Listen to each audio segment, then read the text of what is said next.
vanishing point. Excuse me.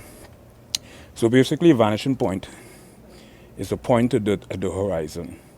So let's just say sporadically I drop my finger on the paper.